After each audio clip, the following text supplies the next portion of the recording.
យោងតាមទិន្នន័យស្ថិតិផ្លូវការប្រជាជនវៀតណាមហូបសាច់ឆ្កែប្រមាណ4លានក្បាលក្នុងមួយឆ្នាំបើទោះបីជាច្បាប់រដ្ឋត្រូវបានបង្កើតឡើងក៏ដោយក៏នៅតែមិនអាចទប់ស្កាត់ទម្លាប់នេះបានដែរព្រោះអ្នកស្រុកជាច្រើនជឿថាការហូបសាច់ឆ្កែអាចជួយដេញគ្រោះចង្រៃនិងកាត់សួយបានថ្ងៃនេះអាចមាននាំអ្នកទាំងអស់គ្នាមកទស្សនាភាពយន្តរំភើបចុងក្រោយឆ្នាំ2024មានចំណងជើងថាខ្មោចឆ្កែរឿងនេះដកស្រង់ចេញពីរឿងព្រេងនិទានវៀតណាមឆ្កែពាក់មួកស្លាប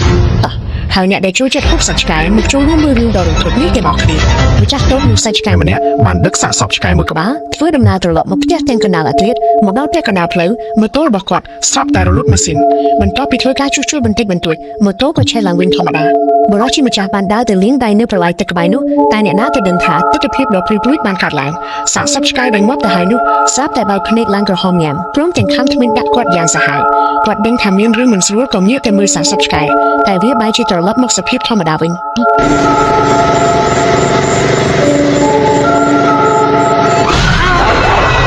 ញទោះបីជាប្រឡាយទឹកនោះជ្រៅត្រឹមជង្គង់ក៏ដោយប៉ុន្តែបុរសនោះបែរជាមិនអាចក្រោកឈររួចឡើយបន្ទាប់ពីប្រឹងរើបំរាស់មួយសន្ទុះទីបំផុតគាត់បានលង់ទឹកស្លាប់នៅក្នុងប្រឡាយទឹកតូចនោះយ៉ាងអាតកំបាំងអាណាំដែលជាកូនប្រុសរបស់ម្ចាស់តូបបានទទួលដំណឹងពីការស្លាប់របស់ឪពុកភ្លាមក៏បាននាំសៀវសៀនជាមិត្តស្រីត្រឡប់មកស្រុកកំណើតដើម្បីរៀបចំពិធីបុណ្យសពដោយសារតែមិនចង់ដើរតាមគន្លងរបស់ឪពុកអាណាំបានចាក់ចេញពីស្រុកកំណើតទៅធ្វើការនៅទីក្រុងឆ្ងាយប៉ុន្តែការត្រឡប់មកវិញលើកនេះអ្វីៗបានប្រែប្រួលអស់ទៅហើយមើលទៅសាកសពឪពុកដែលស្លាប់ទៅ3ថ្ងៃហើយនៅតែបើកភ្នែកមិនព្រមបិទអាណាំក៏សម្រេចចិត្តជួយបិទភ្នែកឲ្យឪពុកប៉ុន្តែអ្វីដែលគួរឲ្យខ្លាចនោះគ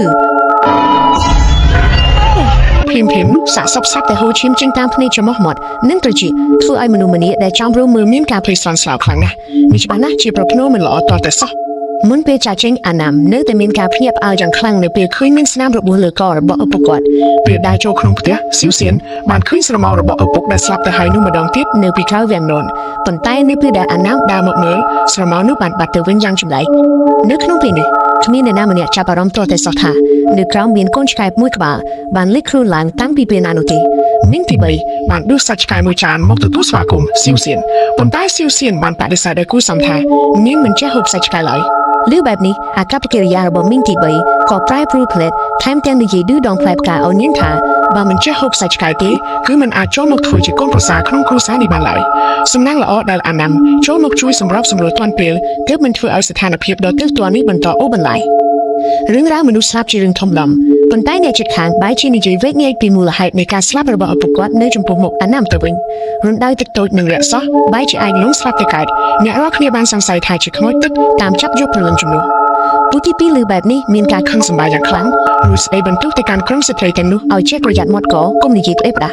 ់នៅក្នុងពេលនោះមានស្ត្រីអ្នកជិតខាងម្នាក់បំរុងដើរចូលមកបុយធូបប៉ុន្តែពេលគាត់ក៏เลยឃើញកូនឆ្កែនៅពីក្រោយខ្នងអាណាំគាត់ភ័យរន្ធត់រហូតងាកក្រោយរត់ចេញទៅបាត់អាណាំងាកទៅមើលតាមប៉ុន្តែមិនឃើញមានអ្វីទាល់តែសោះនៅពេលយប់ក្នុងកំឡុងពេលដែលអាណាំកំពុងអង្គុយយាមបុណ្យសពឪពុកស្រាប់តែមានសំឡេងគោយ៉ាងធ្ងន់ធ្ងរចេញពីក្នុងមឈូសគាត់បានអោនទៅពិនិត្យមើលស្រាប់តែប្រទះឃើញជាងប្រឡាក់ធូបមួយនៅទល់មុខអាណាំប្រញាប់ក្រោកឈរដើរទៅមើលប៉ុន្តែនៅទីនោះទទេស្អាតគ្មានមនុស្សម្នាក់ឡើយក្នុងពេលដែលគាត់កំពុងតែងឿងឆ្ងល់នោះ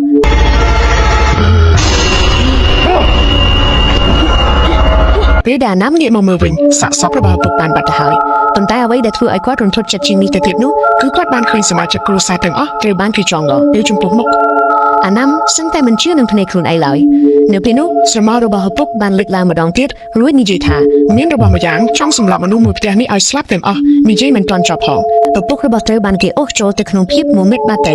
ៅអាណាំបានភ្ញាក់ដឹងខ្លួនពីសុបិនអាក្រក់ទាំងមាសជប់ពេញខ្លួនគាត់គិតថាវាគ្រាន់តែជាយល់សប្តិអាក្រក់ប៉ុណ្ណោះប៉ុន្តែគាត់មិនបានចាប់អារម្មណ៍ទាល់តែសោះថានៅលើស្មារបស់គាត់មានស្នាមដៃប្រឡាក់ភ្លុកលេចឡើ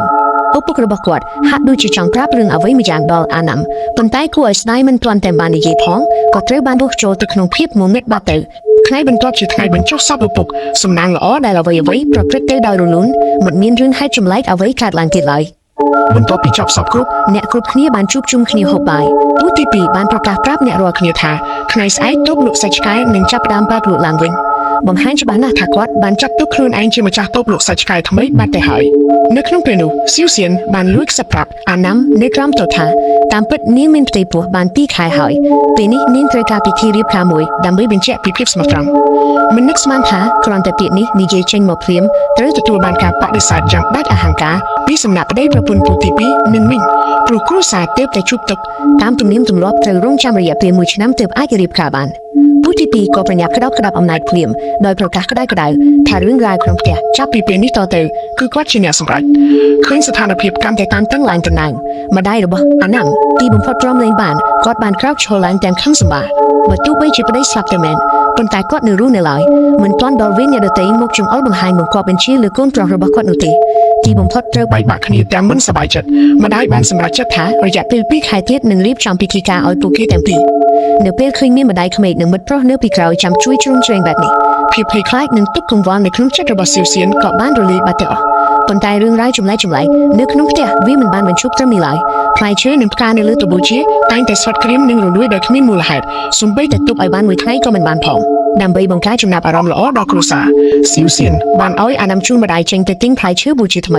แต่เนี่ยน่าจะดังท่าพวกที่ตั้งปีเนี่ยเติบแต่ชิ้นจึงได้เจงปิดฟีบแต่เปลี่ยมเรื่องร้ายจุ่มไหลมันก็ปิดเธอการเงียบแต่รุ่ยนิ่มบานได้โจบรรทุกสำหรับแต่ทราบแต่มีสมเลงล้วนเลยเครื่องเจงปีเครื่องแต่ใบนิ่มบานได้ตัวมือตามสมเลงก็ประแต่คืนใช้มือกบาคำปุ้งองคุยให้ใส่ซีในเรือตกหายในตัวมุกนู้มีนขโมยครุ่นจิตใจกบาชื่อมนุษย์คำปุ้งใส่ใบเต็ดทองในชมพูมุกจะตะเพียบดอรันทดแบบนี้นิ่มเพลย์คล้ายคลังนะเราโหดดาถอยกล่าวแต่อากุศลบานได้ปากไก่ทั่วไอมีนสมเลงล้วนหลัง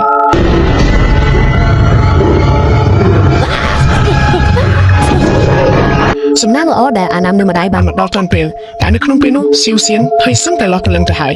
ยพวกแกตั้งปีมือจะตามตึกได้เลยนิ่งจมอ่อนแต่เอาไว้คือธรรมดาตั้งอ่ะมาได้ขมิกสังใส่ทางนี้แต่ให้จะหัดหนุ่ยเป๊ะตึบคืนรูปเพียบพรจลอ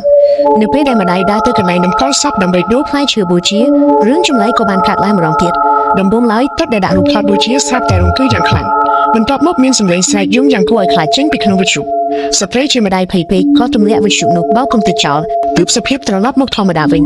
ตายเหมือนตอนแต่งดอกดังหามบานสรุดบูดผ่องวินาทีบรรทบเนื้อเลือดดำบูดแต่ทราบแต่มีนสำเร็จด้านจินรถอย่างเลือนกอดบานได้ตัวเป็นเน็ตเมืองทราบแต่ประเทศคืนพเนกมือกูปอกระหองยันคงต้องสำลังมือมากอดจอมกอดเหมือนตอนแต่งเตรียมครูนผ่องก็เจอได้ขโมยมือกูทิ้งรูปกับหมกสำนักละอคนพระระบกวัดหรือสำเร็จก็สตุกหมกช่วยตอนเปลสเตรย์ที่มาได้เผยคล้ายคลางเปลเราหดสำหรับบัตสมาร์ดเลยแต่อานำบานกระเล็กขึ้นอย่างจับตาจึงระบบมาได้กวาดสนามคำสำนักละอได้กรุ๊ปเล็ดมาเป็นตอนเปลมันมิ้นครูธนาดอชีวิตเลยกร้อนแต่เตรดได้สำหรับปีใบขนายหนึ่งชื่อสบายผู้ตีปีหนึ่งประปุ่นจับประดามมีการสงสัยในขนมจัดบุกลุ่มมีการเวทเงยกระบอกในจุดขางท้องผู้กีสงสัยท่าแต่นี่ประหายจีมินขโมยปลีโจรมาขายโดยซาแต่คล้ายปะปอดอกครูนเองผู้ขี้แต่งปีบานบบุญมิ้งจะรบครูโมนาคุมันเนี่ยเอาช่วยบรรลุมันต้องพิดำเรื่องราวคือโมนาคุมนู้บานทั่วพิธีก็หับบอกปะรู้สันนิษฐานค่ะมองไปได้บรรจบสอบบ้องประทมคือมันละอทั่วเอาตัวเรื่องระบบกอดเหมือนพร้อมจะน่าไหลครูฮัดดูจิมินบงน้องปรารถนาเอาไว้นู้นมันต้อนบานสมัยเลือกเปลี่ยนนิเพลียมตัดมุกระบบผูกเกแต่ใบปลายโปรเพลตมิ้งชื่อมนุษย์เงียนละบายแต่งแต่ลุยปีหางแต่เล่งละบายระหดเตะบ้องประทมประได้จิจารดองแต่เนื้อแต่มันพร้อมเจ้ากำเนิดจ้าจุดในผู้ที่ปีวินมันต้องปีประปุ่นดามสลับกับบานเรียบขาดทำไมแต่โดยสารแต่ประปุ่นจมไม่ครบคือการในขนมบอลสวยให้นิการเรียบการระบบผู้เกตเตอร์บันบองประทมจุ่มตัวจังคลังชิ้นนี้จะเตียดบองประทมแต่งแต่สังกัดทุนค่ะเรื่องราวขนมแก่นี่มีแต่กอดมันเนี่ยก็ชิ้นเนี่ยสำหรับขณะมุ้ยอานำบานน้อมสิวเสียนดาเล่งขนมถุงเปรียดดากัดหางลุกสัจไก่มือกันไหลมีบรชกุดมันเนี่ยบานรูปโจติคอดอาเตะที่จุนมันเอาฮกสัจไก่แถมเต็มเยอะอูรตัวมันเนี่ยไอ้ท่าฮกจานนั่นเตยชุบคำปีมวยสันตุกลายหมอกบองเซ่ระบบบรนุบานหมกดอกอาน้ำจุ่มน้ำบานพิมพ์ท่านิชินีรีเดทรอบหมกดาววงเวงเนื้อมุกลงบนซับหกกอดนิ่มมินชมุทัติมอาน้ำประยับได้แต่สู้สกตุกหนึ่งสู้โดยช่างบังท่าหายเอาไว้บานจิตไงนุนิ่มมันโจแต่อดทุกนิ่มมันบานบ่อสลายจานไหลครั้งแต่รำลึกอาน้ำท่าขนมเตียมันกู้จินจำคุณชายสอและมิ้นจุ่มปอกกระหอมไหลนี่เยวินิ่มก็น้องโอนประจักษ์จริงตัวอย่างลืมในตามเพลตระลับหมกเวงซิวเซียนบานสู้น้องปีเรื่องระบายรีมันแน่นุตามเปิดเต๋อครูสารบักติมทรัพย์บากหางลุกสัจกายท่อมพัดในขนมตีลงซับปันตายกลายมกโดยสารแต่มีเรื่องให้อักรับขาดหลังเติบเจอบัดหางบรรทบมกหางสัจกายระเบิดปุ๊บอันน้ำเติบได้จับดามระเบิดระบายหนึ่งลุกได้คลังอันน้ำเนื้อแต่มันออกเจ็ดหนึ่งสมเด็จระบายรีมันแน่นุหากนี่เปลี่ยนมาดอกเตะกอดบานสายเฉลียวรกไอกระสาเพียมตามเปิดเต๋อเนื้อดำบันนี้มีเรื่องเพลงนิตินดอกคู่ไอปริกบามวยเกณฑ์ใจถ่าชกายสัจมกกระหอมคือจีรูปเรียงดำนางไอใบไซด์หนึ่งครูมหันไรเอาแต่วิตดอกตีหน้าหนึ่งน้องครูซอยตัวดอกตีนุรอเป็นจุดในเซลผู้วิ่งหนึ่งคันดำบอมหนึ่งเป็ดมุสลักดำใบบรรลัมช่วยจีรูปเรียงมนุษย์ดำใบคิดไว้ปีการุนแก่บางตอนในการปิดทันเลยนึกน้องเกยจมูกขี้นุมิ้นติใบเลยหลับอันจังอ่อนลอยก็ตลอดหมกแก่ดำใบลุยแต่ก็มันบานดังคลุ้นตอนแต่ซอกถ่าหนึ่งใกล้ทวีมินชกายซอเป็ดมุสลักมวยกุมตุงโชมือเนื้อเปกอดดังคลุ้นชกายนุบานหมกดอลปีคราวขนมบัตเตอร์หอย អូខេមីងទី3ភ័យខ្លាចខ្លាំងពេករហូតសាយយំផ្អើលអស់អ្នកផ្ទះពេលដែលពួកគេទាំងពីរអ្នករត់មកដល់ឃើញតែស្រមោលខ្មែរមួយបានហោះកាត់បាត់ទៅអាណាំប្រញាប់រត់ដេញតាមរហូតទៅដល់ចំការផ្លែឈើមួយកន្លែងពេលនោះមេឃស្រាប់តែមានរន្ទះបាញ់និងភ្លៀងធ្លាក់យ៉ាងខ្លាំងអាណាំក៏បានឃើញរូបរាងពិតរបស់វាគឺជាឆ្កែមួយក្បាលដែលកាន់ដំបងនិងពាក់មួកស្លឹកហើយនៅលើដើមឈើនៅពីក្រោយវាគឺពោពេញទៅដោយភ្នែកពណ៌ក្រហមភ្លាមនោះមានរន្ទះមួយចាស់ពន្លឺឡើងលើមេឃភ្នែកក្រហមនៅលើដើមឈើទាំងនោះក៏បានបាត់ស្រមោលអស់បើទោះបីជាមានរឿងរ៉ាវចម្លែកកើតឡើងក្នុងផ្ទះក៏ដោយប៉ុន្តែពួកគេទាំង3នាក់នៅតែមានគំនិតចង់បើកហាងសាច់ឆ្កែឡើងវិញឲ្យបានឆាប់អាណាំចេញមុខខាត់ខានតែត្រូវពួកទី2ជំទាស់យ៉ាងខ្លាំងសូម្បីតែមីងទី3ដែលភ័យសិនមកទៅហើយនោះក៏នៅតែនិយាយកុហកបោកប្រាស់ខ្លួនឯងថាខ្លួនឯងគ្រាន់តែឃើញសត្វកណ្ដុរធំមួយក្បាលប៉ុណ្ណោះអាណាំឃើញបែបនេះក៏លែងចង់និយាយខាត់តទៅទៀតដែរថ្ងៃបន្ទាប់ហាងសាច់ឆ្កែបានបើកលក់ឡើងវិញធម្មតាអតិថិជនចាស់ជាច្រើនរងចាំហាងសាច់ឆ្កែបានត្រឡប់មកវិញយ៉ាងមមាញឹកប៉ុន្តែរឿងចម្លែកបានផ្ទុះឡើងម្ដងទៀតយ៉ាងលឿននៅក្នុងផ្ទះអាណាំកំពុងតែច្របាច់ជើងឲ្យម្ដាយតែនៅខាងក្រៅឲ្យតែមីងកាប់សាច់ឆ្កែមួយកំបិតស្ត្រីជាម្ដាយនៅក្នុងបន្ទប់នឹងមានអារម្មណ៍ឈឺចាប់ភ្នែកអាណាំជាមនុស្សម៉ត់ចត់គាត់ដឹងពីទំនាក់ទំនងរវាងរឿងទាំងពីរនេះព្រាមគាត់បានរត់ចេញទៅក្រៅរួចខកសកម្មភាពកាប់សាច់នៅក្នុងដៃរបស់មីងទាន់ពេលវេលាបានកន្លងផុតទៅយ៉ាងលឿនលុះដល់ពេលយប់បន្ទាប់ពីបញ្ចប់ការងារមួយថ្ងៃមីងកំពុងតែរៀបចំទុកដាក់អីវ៉ាន់ស្រាប់តែនៅពីក្រោយខ្នងមានសំឡេងកាប់សាច់លន់ឡើងគាត់បានដើរទៅមើលដោយការប្រុងប្រយ័ត្នស្រាប់តែមានដៃខ្មោចមួយគូបានរុញគាត់ឲ្យដួលកាប់មុខមីងមានប្រតិកម្មរហ័សក៏ចាប់គែមអាំងទឹកជាប់បើមិនអញ្ចឹងទេក្បាលរបស់គាត់ច្បាស់ជាត្រូវដាច់ដោយសារគែមអាំងទឹកមិនខាននៅក្នុងពេលដែលគាត់កំពុងតែត្រេកអរថារួចជីវិតនោះដំណឹងនៃការស្លាប់របស់មីងបានលេចលឺឡើងយ៉ាងលឿនអ្នកភូមិទាំងអស់និយាយថាគ្រួសាររបស់អាណាំគឺកំពុងតែរងនៅបណ្ដាសាអ្វីមួយហើយមិននឹកស្មានថាសម្លេងចម្លែកទាំងនេះរៀបដូចជាការទូទាអញ្ចឹងព្រោះរឿងហេតុអាក្រក់បានផ្ទុះឡើងម្ដងទៀតយ៉ាងលឿននៅយប់នោះមីងស្រីរៀបចំចូលគេងស្រាប់តែស្រឡាំងកាំងពេលឃើញឆ្កែនៅក្នុងទ្រុងទាំងអស់បានប្រែខ្លួនទៅជាខ្មោចឆ្កែតែខ្លួនមនុស្សមិនទាន់តែមានប្រតិកម្មអ្វីផងខ្មោចមួយក្នុងចំណោមនោះបានស្ទុះមកសង្ក្រាប់មីងទៅនឹងដីទាំងខំទាំងខ្វាយយ៉ាងសាហាវសំណាងល្អទូទី2បានលឺសំឡេងស្រែកក៏ប្រញាប់រត់មកជួយនាងបានរៀបរាប់ទាំងភ័យញ័ររន្ធត់ប៉ុន្តែនៅពេលពូក្រឡេកមើលទៅបែរជាឃើញតែសត្វឆ្កែធម្មតាមួយក្បាលដេកនៅលើដីទៅវិញគ្រប់យ៉ាងហាក់ដូចជាសុបិនអាក្រក់មួយដែលគ្មាននរណាដឹងថាជាអ្វីប្រកបពាក់កណ្ដាលអាធ្រាត្រពេលដែលមីងក្រោកទៅបន្ទប់ទឹកនាងក៏បានលឺសំឡេងដកដង្ហើមធំដ៏គួរឲ្យខ្លាចនោះម្ដងទៀតពេលអត់មើលទៅនាងឃើញខ្មោចដែលមានក្បាលជាឆ្កែខ្លួនជាមនុស្សកំពុងតែស៊ីជើងព្រៃរបស់នាងយ៉ាងស្រស់ៗគ្រាន់តែនាងងាកចេញខ្មោចនោះក៏បាត់ស្រមោលភ្លាមនោះស្រាប់តែមានសំឡេងចម្លែកចេញពីក្រោមគ្រែ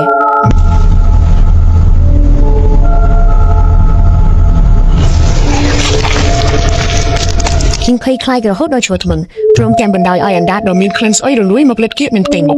នាងបានប្រឹងដំក្រេយ៉ាងខ្លាំងដើម្បីដាស់ប្តីឲ្យភ្ញាក់គ្រាន់តែបរិសុទ្ធជាប្តីបំរុងនឹងសួរនាំពេលនេះតែស្រាប់តែឃើញជើងរបស់ខ្លួនត្រូវគេខំស៊ីដាច់សាច់ឈាមរលាក់រឡាំទន្ទឹមនឹងនោះដែរនៅម្ខាងទៀតអាណាំបានក្រោកមកផឹកទឹកនៅកណ្ដាលអាធ្រាត្រហើយក៏បានឃើញកូនឆ្កែសម្បុរសច្រមុះក្រហមមួយក្បាលនៅក្នុងផ្ទះបាយដែលចំពេលម៉ោង12អាធ្រាត្រល្មមភ្នែករបស់វាប្រែជាក្រហមឆ្អៅរួចញញឹមយ៉ាងគួរឲ្យព្រឺព្រួយវិនាទីបន្ទាប់វាបានស្ទុះសំដៅមកខាំអាណាំភ្លាមបន្ទាប់ពីសាច់ឆ្កែក៏បាត់ស្រមោលប៉ុន្តែនៅលើដៃរបស់អាណាំបែរជាមានស្នាមខំយ៉ាងជ្រៅអាណាំកាន់តែគិតកាន់តែខ្លាចថ្ងៃបន្ទាប់ក៏បានធ្វើដំណើរទៅផ្ទះរបស់ធីមដើម្បីស៊ើបសួរអំពីដំណើររឿងព្រេងមួយនោះនៅពេលស្ត្រីម្នាក់បានឮពីរឿងរ៉ាវដែលកើតឡើងចំពោះអាណាំនាងក៏បានរៀបរាប់ពីគ្រោះមហន្តរាយដែលបានកើតឡើងនៅក្នុងគ្រួសារនាងកាលពីមុនដែរឆ្នាំនោះផ្ទះរបស់នាងតែងតែជួបរឿងចម្លែកមិនចេះចប់មិនចេះហើយរហូតដល់មានថ្ងៃមួយឪពុករបស់នាងបានកើតរោគចិត្តឈឺឡប់រួចបានសម្លាប់មនុស្សគ្រប់គ្នាក្នុងផ្ទះអូនប្រុសដើម្បីការពារនាងក៏បានប្រតែប្រតាប់តស៊ូជាមួយឪពុកទាំងពីរនាក់ដេញតាមវាគ្នាតាមពីក្នុងផ្ទះរហូតដល់ព្រៃខាងក្រៅក្នុងស្ថានភាពដ៏គ្រោះថ្នាក់ស្រាប់តែមានរន្ទះបាញ់ចំកំបិតដែលនៅក្នុងដៃឪពុកបណ្ដាលឲ្យឪពុកស្លាប់ភ្លាមនៅនឹងកន្លែងចំណែកឯប្អូនប្រុសក៏បានក្លាយជាមនុស្សលបវង្វេងវង្វាន់រហូតមកដល់សប្តាហ៍ធីមជឿជាក់ថាទាំងអស់នេះគឺជាច្បាប់កម្មផលដោយសារតែការពីមុនពួកយើងបើកហាងលក់សាច់ឆ្កែបង្កើតបាបកម្មសម្រាប់សត្វធ្ងន់ធ្ងរពេកទើបត្រូវមកទទួលរងការសងសឹកពីបិសាចឆ្កែបែបនេះមានតែការបញ្ឈប់ជាបន្ទាន់ទើបអាចរំលោះកម្មពីទាំងឡាយបានប៉ុន្តែពូដែលទើបតែទទួលបានហាងលក់សាច់ឆ្កែបន្តមិនព្រមបោះបង់ឡើយគាត់បានដាក់ក្តីសង្ឃឹមទាំងអស់ទៅលើគ្រូមនាគមម្នាក់គ្រូធ្មប់នោះបានអះអាងថានេះជាព្រលឹងខ្មោចរបស់បងប្រធមមកលោមិនឡាយត្រូវតែគាត់ភ្នក់រួចខ្វាយភ្នែកសាកសពចេញដើម្បីកុំឲ្យខ្មោចនោះរកផ្លូវត្រឡប់មកផ្ទះឃើញទើបរឿងចម្លែកតែនេះអាចបញ្ចប់ទៅបានដោយដឹងថាអាណាំច្បាស់ជាចេញមុខមកខាត់ខាំងពូក៏បានលួចដាក់ថ្នាំបំពុលនៅក្នុងអាហារថ្ងៃក្រោយរបស់ស៊ូសៀន បន្ទាប់ពីហូបរួចនាងក៏បានសន្លប់បាត់ស្មារតីនៅលើដីអាណាមប្រញាប់បញ្ជូននាងទៅមន្ទីរពេទ្យនៅក្នុងទីរួមស្រុកសំណាងល្អបន្ទាប់ពីពិនិត្យរួចឃើញថាវាគ្រាន់តែជាបញ្ហាបន្តិចបន្តួចប៉ុណ្ណោះពេលត្រឡប់មកផ្ទះវិញអាណាមបានឃើញមីងកំពុងតែចាក់ឈាមមាន់ចូលទៅក្នុងជើងព្រានធូបរបស់ឪពុកក្រោយពីការជម្រិតសួរទើបនាងបានចិត្តប្រាប់ថាពូកំពុងតែទៅកោះធ្នូឪពុកនៅឯភ្នូវិញពិធីបុណ្យរបស់គ្រូធ្មប់បានឈានមកដល់ពាក់កណ្ដាលទៅហើយគ្រូធ្មប់ចង់ដឹងពីម៉ោងដែលបងប្រុសធំបានស្លាប់ពិតប្រាកដដោយសារតែអ្នកភូមិបានប្រទះឃើញសាកសពរបស់គាត់នៅព្រឹកថ្ងៃបន្ទាប់ដោយនេះគ្មាននរណាម្នាក់អាចដឹងពីម៉ោងស្លាប់ពិតប្រាកដនោះទេប៉ុន្តែពូបានអះអាងយ៉ាងច្បាស់ថាគឺម៉ោង 1:30 នាទីរំលងអាទិត្យដាច់ខាតមិនខុសឡើយអាណាមក៏បានមកដល់ល្មមគេបានសួរដេញដល់ពូថាហេតុអ្វីបានជាដឹងច្បាស់ម្ល៉េះតាមពិតទៅនៅយប់ខាត់ហេតុនោះពូនិងប្រពន្ធគាត់បានជិះកាត់ទីនោះល្មមមីងចង់ស្ទុះទៅជួយសង្គ្រោះប៉ុន្តែត្រូវបានពូប្រុសគាត់ខាំងទឹកគាត់មិនពេញចិត្តនឹងទង្វើរបស់បងប្រុសធំជាយូរមកហើយព្រោះបងធំក្តៅក្តាប់មុខជំនួយហាងសាច់ឆ្កែតែម្នាក់ឯងមិនចែកលុយកាក់ឲ្យគាត់សំបីតែមួយកាក់មួយសេនហើយថែមទាំងលួចមានទំនាក់ទំនងស៊ីជម្រៅដល់ខុសឆ្គងជាមួយមីងទៀតផងភាពរញ៉េរញ៉ៃរបស់ពួកគេទាំង3នាក់បានបន្តរហូតមកដល់បច្ចុប្បន្នក្រោយពីដឹងការពិតអាណាមនិងពូបានស្ទុះទៅប្រតែប្រតាប់គ្នាធ្វើឲ្យពិធីសក្ការៈរបស់គ្រូធ្មប់ត្រូវវឹកវរខ្ចាក់ខ្ចាយរហូតដល់គ្រូធ្មប់ត្រូវរត់គេចខ្លួនទាំងត្រដាប់ត្រដួសក្នុងអំឡុងពេលវាយតប់គ្នាអាណាមត្រូវឥតមួយដុំសន្លប់បាត់ស្មារតីចំណែកឯពូបានដើរត្រឡប់ទៅផ្ទះវិញមិននឹកស្មានថាគ្រាន់តែទៅដល់មាត់ទ្វារផ្ទះស្រាប់តែឃើញឆ្កែសមួយក្បាលពាក់មួកស្លឹកឈើលើដំបូលផ្ទះភ្លាមនោះវាបានស្ទុះមកខាំបរោះនោះយ៉ាងសាហាវពូបានខំប្រឹងច្របាច់វាដើម្បីរក្សាគម្លាតប៉ុន្តែសាច់ឆ្កែនោះបានក្អួតចេញនូវសារធាតុរាវមួយយ៉ាងច្រើនដែលមានជាតិអាស៊ីតយ៉ាងខ្លាំងផ្ទៃមុខរបស់ពូត្រូវរលួយអស់ពាក់កណ្ដាលភ្លាមហើយនៅពេលនេះគាត់ត្រូវបានបិសាចឆ្កែចូលសន្ធិដ្ឋក្នុងខ្លួនរួចមានចិត្តចង់សម្លាប់មនុស្សគ្រប់គ្នាដើម្បីសំសឹកប្រពន្ធរបស់គាត់បានខ្លាចជាគោលដៅដំបូងគេពីព្រោះធម្មតានាងជាអ្នកស្លសាច់ឆ្កែឥឡូវនេះបិសាចចង់ឲ្យនាងភ្លក់រសជាតិបែបនោះវិញម្ដងនៅពេលអាណាមដឹងខ្លួនឡើងវិញរួចរត់ត្រឡប់មកផ្ទះមីងបានដេកស្លាប់នៅលើដីបាត់ទៅហើយគេក៏បានយល់ច្បាស់ពីវិធីសងសឹករបស់បិសាចកាលពីមុនឪពុកសម្រាប់ឆ្កែដោយការជ្រមុជទឹកឲ្យថប់នឹងហាងស្លាប់ចុងក្រោយគាត់ក៏ត្រូវថប់នឹងហាងស្លាប់នៅក្នុងទ្រព្យទឹកដូចគ្នាមីងទី3ធម្មតាជាអ្នកកាប់សាច់នៅក្នុងហាងចុងក្រោយក៏ត្រូវដាច់ក្បាលពីខ្លួនស្លាប់យ៉ាងអាណយអាធំចំពេលនោះដែរសំឡេងស្រែករបស់ម្ដាយបានបន្លឺឡើងចេញពីក្នុងផ្ទះឃើញកំពុងតែកាន់ភ្លើងហ្គាសបំរុងនឹងធ្វើបាបម្ដាយរបស់គេអាណាមបានស្ទុះទៅវាតាប់ជាមួយម្ដងទៀតមិត្តស្រីចង់ចូលទៅជួយប៉ុន្តែត្រូវបានពូក្រវែងចេញយ៉ាងឆ្ងាយអាណាមឆ្លៀតឱកាសនោះចាប់យកដំបងដែកមកវាយបំបាក់កពូស្មានថាគាត់នឹងស្លាប់ប៉ុន្តែមិននឹកស្មានថាគាត់អាចក្រោកឈរឡើងវិញយ៉ាងអស្ចារ្យក្រោមកែវភ្នែកដ៏រន្ធត់របស់មនុស្សគ្រប់គ្នាក្បាលរបស់គាត់បានបង្វិល360ដឺក្រេរួចរស់ឡើងវិញម្ដងទៀតអាណាមបានប្រាប់ឲ្យមិត្តស្រីនាំម្ដាយរត់ចេញទៅមុននៅពេលនេះការយកចិត្តទុកដាក់របស់បិសាចគឺស្ថិតនៅលើម្ដាយរបស់គេអាណាមមានតែប្រើយុទ្ធវិធីគ្រប់យ៉ាងដើម្បីរារាំងពួកគេទាំងពីរបានដេញវាគ្នារហូតដល់ក្នុងព្រៃជ្រៅវាជាយប់ដែលមានភ្លៀងធ្លាក់យ៉ាងខ្លាំងម្ដងទៀតអាណាមស្រាប់តែនឹកឃើញដល់រឿងព្រេងនិទានបុរាណដែលថាបិសាចឆ្កែខ្លាចគ្រូរន្ទះបាញ់បំផុតហេតុនេះហើយទើបវាត្រូវពាក់មួកស្លឹកទ្រាំងដើម្បីបន្លំធ្វើជាមនុស្សគិតសពគ្រប់ហើយអាណាមបានប្រើខ្លួនឯងធ្វើជាចំណាស់ស្រាយបន្ទាប់មកក៏រញពូដែលស្ទុះមកនោះតែបោកនឹងដើមឈើធំមួយដើមឈើដែលបាក់ស្រួចបានចាក់ទម្រង់ទ្រូងរបស់ពូភ្លាមឃើញគូសត្រូវមិនទាន់បាច់ខ្យល់ស្លាប់និងបំរុងនឹងរត់ចេញអាណាមបានស្ទុះទៅអោបក្រសោបពូជាប់ពិតដូចជាការគិតមែនដើមឈើដ៏ខ្ពស់ត្រដែតនោះបានតាក់ទាញរន្ទះបាញ់ចុះមកយ៉ាងខ្លាំង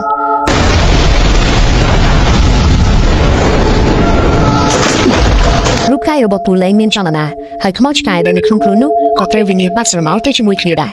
នៅចុងបញ្ចប់នៃសាច់រឿងអាណាមបានសម្រេចចិត្តបិទហាងលក់សាច់ឆ្កែរួចនាំម្ដាយធ្វើដំណើរចាក់ចេញទៅរស់នៅស្រុកឆ្ងាយប្រហែលជាពួកគេអាចរត់គេចផុតពីការតាមចងចាំពីរបស់ខ្មោចបិសាចឆ្កែប៉ុន្តែនៅលើលោកនេះនៅតែមានមនុស្សជាច្រើនទៀតដែលកំពុងតែរកស៊ីជួញដូរនិងសម្លាប់សត្វឆ្កែដដែលមិនដឹងថាគោលដៅបន្ទាប់របស់បិសាចនឹងធ្លាក់ទៅលើក្បាលរបស់នរណានោះឡើយរឿងសម្រាប់ត្រូវបានបញ្ចប់ត្រឹមនេះជួប